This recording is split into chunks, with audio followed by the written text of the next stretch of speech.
I had a few people ask me how the game looks on a 540p display screen while streaming, and my answer to that depends on your connection. If you've got a robust and stable connection, then the game can look as if it's running straight off a PS Vita cartridge. If you've got a weak signal, then it will look choppy and pixelated. Have an average signal, then it can look somewhere in between.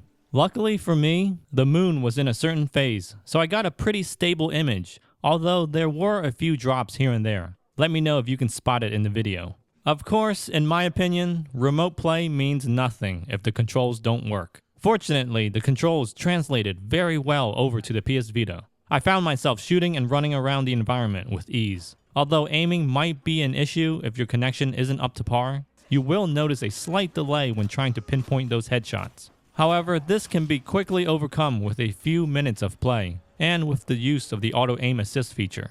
Replacing the L3 and L1 buttons with the bottom right and left corner of the front touchscreen works super well. Running is easy, and activating your secondary weapons like grenades and flash bombs becomes second nature very quickly. Accessing the on-screen map is done by simply tapping on the center of the touchscreen. The ease and accuracy of remote play for Resident Evil 2 almost makes up for the horrible port job of Revelations 2 on the PS Vita.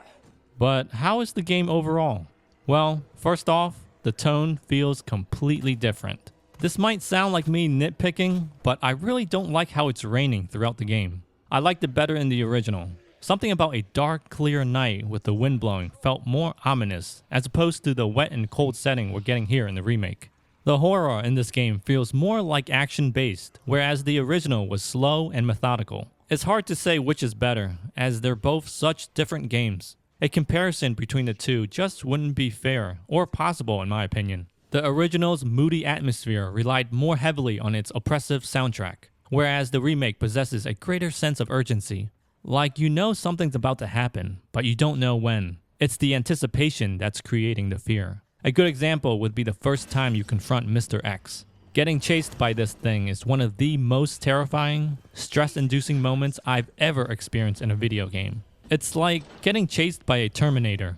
Just the sound of his footsteps and hearing the metal boots hitting the floor creeps me the hell out. Once he appears and that music starts up, I'm instantly in fight or flight mode.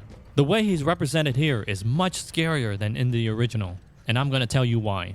For one, it's that damn music that plays every time you see him. Kudos to Capcom for composing such a nerve-wracking theme. Also, the fact that he can follow you through multiple doors as well as chase you through the main lobby, which he couldn't exactly do in the original. And it's not a slow walk either. If you're in his line of sight, he'll start speed walking, which is creepier when you actually see it for yourself. Most of the Mr. X encounters in the original game were scripted or story-based, so you knew exactly when he was going to appear. This time, other than a few key story events, it's completely random. Imagine seeing this thing coming down the stairs after you and not knowing where to go. Or worse yet, imagine yourself injured and having to run with a limp. I don't know about you, but that's horrifying to me. The beginning of the game will seem a little slow and predictable, but once they introduce Mr. X, the entire game goes into a new dynamic. Appearing and disappearing at random times, you never know where or when you'll run into him. All you have to go by are the faint footsteps and the opening and closing of doors in a nearby room. I had to turn the game off because I was just so overwhelmed the first time I saw this thing. Like, you really need to know where to go in order to outmaneuver this guy. It's almost like playing a game of hide and seek sometimes.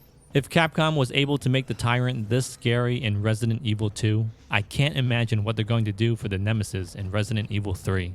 Zombies also pose a bigger threat this time as well. They're almost impossible to dodge. It's like in the original, you literally had to be right on top of them in order to get grabbed. But here, they can get you from an arm's length away.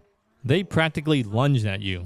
It's been engraved in my mind from years of playing video games that I should always go for a headshot. But this game is making me rethink my strategy. With ammo being scarce, I'm more tempted to just shoot them in the leg. It takes way too many bullets to the head to kill these things. I do, however, love the new graphics engine on display here.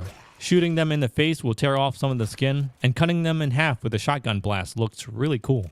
I also love how the game finally gives an explanation as to why we used all those weird items back then. The fact that the police station was originally an art museum puts everything into perspective now. Those red ruby looking things I got from the paintings finally make sense. I thought that was kind of neat to understand where these items actually came from. I'm not sure if they ever made that clear in the original or not. I want to say no, but I could be wrong. Okay, so here's a point of contention. There's been some complaints going around that this game isn't hard enough or that it's too easy. I would have to disagree. I think it's perfect. It's just the right blend of the old with the new. Like, I don't care if they happen to put the object I need right in front of me. That limits the amount of backtracking and makes things not necessarily easier, but just smoother. I don't want to spend half the game running back and forth, although there is some of that. As much as I love the original, I really don't care to have to retrace my steps and backtrack through the entire police station again. I mean, if I want to do that, then I can just play the original. Some people are arguing that it's not enough like the original. Why would you want Capcom to make the same game over again? It's always going to be there. I can go back and play that game anytime I want. This remake isn't that game, and it's not trying to be that game. A lot of iconic scenes from the original were carefully recreated. Like the first time you see a licker slither across the window, or when the helicopter crashes into the building. Longtime fans will see these familiar events and instantly think to themselves, "Oh man, I remember that." Capcom took most of everything that was good about the original and made it more accessible, allowing it to be enjoyed by more people. There's a good reason why there were not that many fond memories of Resident Evil 0, because that game was way too damn difficult. I finished it, but let me tell you, I did not have fun doing it. I like the approach Capcom took with this game, and going forward, I hope they expand on this for the upcoming Resident Evil 3 Nemesis. Because let's be honest, we all know it's being worked on as we speak. Trust me, this is a worthy remake. I am a die-hard fan of the original Resident Evil 2. It was the very first Resident Evil game I played, and it holds a very special place in my heart. Rest assured, Capcom took extra care in bringing this game into the new modern age. It may lack the moody atmosphere of the original, but it more than makes up for it in other ways. The gameplay is quicker, the pacing is faster, and the scares more intense. Alright guys, I hope you enjoyed this remote play of Resident Evil 2 on the PS Vita. If you're planning on trying it out on your Vita, then I suggest a LAN cable, some voodoo dolls, and a full moon. Don't forget to leave a like, leave a comment, subscribe if you haven't done so already. I'll see you in the next video. Later.